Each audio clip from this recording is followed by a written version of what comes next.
сәлем, менің қымбатты достарым. Бүгін сіздермен қайта қауышқаныма өте қуанып тұрмын. Сіздермен ерекше қытырлақ үй жағдайында жасалатын самса рецептімен бөліскім келіп отыр.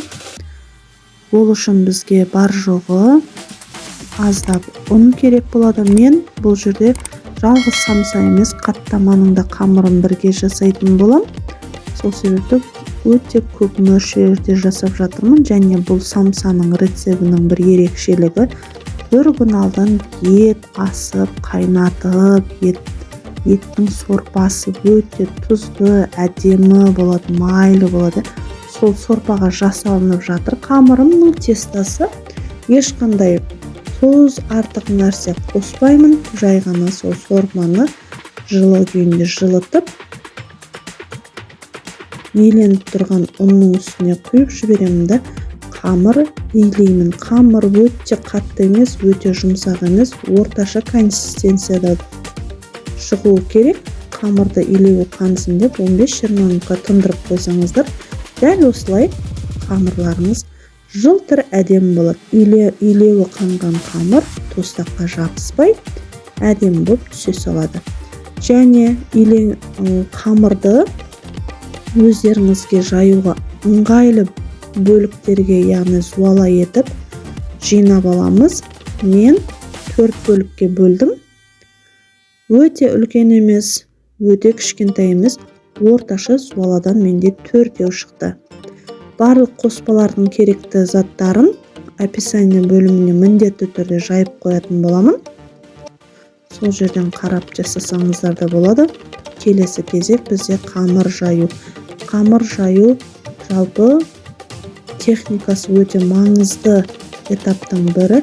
Қамыр жайған кезінде ортасын баспай, екі шеттен қатты салмақпен емес, жай ғана алақанның күшімен айналдырып баса берсеңіздер болған.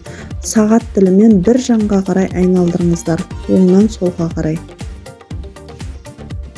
Міне видеода көріп тұрғандарыңызды ортасын баспайсыздар, тек екі шетінен жай ғана күшпен емес, алақанның күшімен баса берсеңіздер,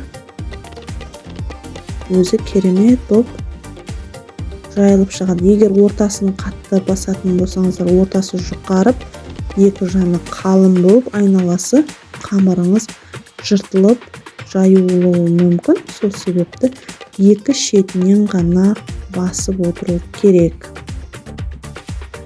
Мінекей қамырымызды жайылып дайын. Жұқалығы астындағы суреті көрініп тұрған шығар. Және мен арасына ешқандай маргарин қоспаймын. Жай ғана сұйық майды жартысы, ал жартысы тоң май деп айтылады.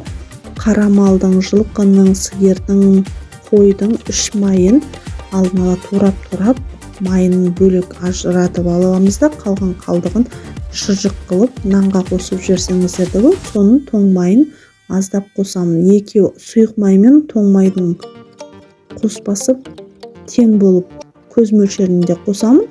Және ол қамырыңыздың керемет қытырлақ болып шығуына үлесін қосады. Және майды құйып жаққан кезінде өте қалың қылып жақпауға кеңес беремін. Піскен кезінде майлы болып тапаныңызға ағып кетеді. Орташа қылып жағыңыздар, өте аз емес, өте көп емес, керемет қылып жағып, дәл осылай дөңгелек шеңбер етіп жинап, пакетке салып, морозильникке, яғни тоңазытқышқа тастап қоясыздар. Қалаған уақыттарыңызды алып жасай бересіздер. Міндетті түрде морозильник тоңазытқышта тұрған дұрыс. Тоңазытқышта тұрған қамыр керемет болып шығады. Мен оның осындай 4 данасын жасап шығардым. Енді біреуін жасап морозильниктен алдын ала жасайтын кезде 2 сағат алдын шығарып қойсаңыздар, 2-3 сағат алдын арасындағы мұзы керемет еріп әдемі болады. Және шамасы 40-45 грамм шығатындай етіп кесіп шығасыздар, дәл осылай пышақтың көмегімен. Және ортасын жинаған кезінде қамырды бір басынан түйіп алыңыздар да, видеода көріп асты қатпар болып қалу керек. Астына тимейсіздер, бір басын ғана мұжасыздар да. Барлығын пакетке салып қойып жасаңыздар, себебі кеуіп, қайызданып қалмауы қажет. Мінекей, майлы, қатпары әдемі болып көрініп тұрады. Жайған кезінде де ұнды өте көп қолданудың қажеті жоқ. Жай ғана бар етіп жабысып қалмас үшін бір аунатып алсаңыздар жеткілікті. Қамырдың қатпар тұсын астына қаратыңыздар да теріс бетін жоғары қаратыңыздар. Түйетін кезде де дәл солай қатпар қабатын астына қаратыңыздар, себебі түйілген кезінде беті слой болып әдемі болып тұрады. Ішіндегі салмасы әркім өзінің қалауынша. Мен ет, құйрық, пияз және асқабақ қостым. Себебі асқабақты менің отбасым өте ұнатады. Және ерекше түйу әдісін көрсеткім келіп тұр. Өрме санса, дәл осылай бір басын шамалы қиғаштау қылып алып, қалғанын екі саусақтың көмегімен дәл осы біреуімен аласыз, екіншісімен айналдыруға сәл ықпал жасайсыз. Дәл осы әдіспен айналдырып кете бересіз де басын сәл иігіштеп келіп жабыстырып қоясыз. Міндетті түрде айналдырып жабыстырғанда жақсылап жабыстыруды кеңес беремін, себебі пісіп жатқанда ашылып кетуі мүмкін.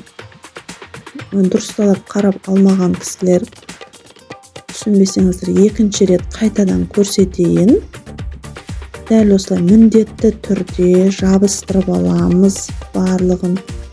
Және міне шамалы қиғаштау және екінші саусақпен айналдырып, екінші саусақтың келесісін алып отыруға көмектесеміз. Дәл осы әдіспен барлық самсаларыңызды әдемі етіп түйіп алсаңыздар, ең соңғысын осылай закрепить етеміз. Самсаларымыз дайын. Енді бетіне сұйық май немесе жұмыртқа, айран жақсаңыздар жарай береді. Қызып тұрған пешке 20-25 минутта пісіріп аламыз. Самсамыз өте керемет, қытырлақ болып шықты және ысырапсыз сорпаға піскен дәмді қамыры. Өте тәтті болады қамыры. Керемет болып шығады. Дәл осы рецептпен жасап көріңіздер. Өздеріңізге достарыңызбен бөлісіп, лайк басып, комментарий бөліміне өз ойларыңызды жаса кетіңіздер. Ас болсын, келесі видеоларда жолыққанша сау болыңыздар.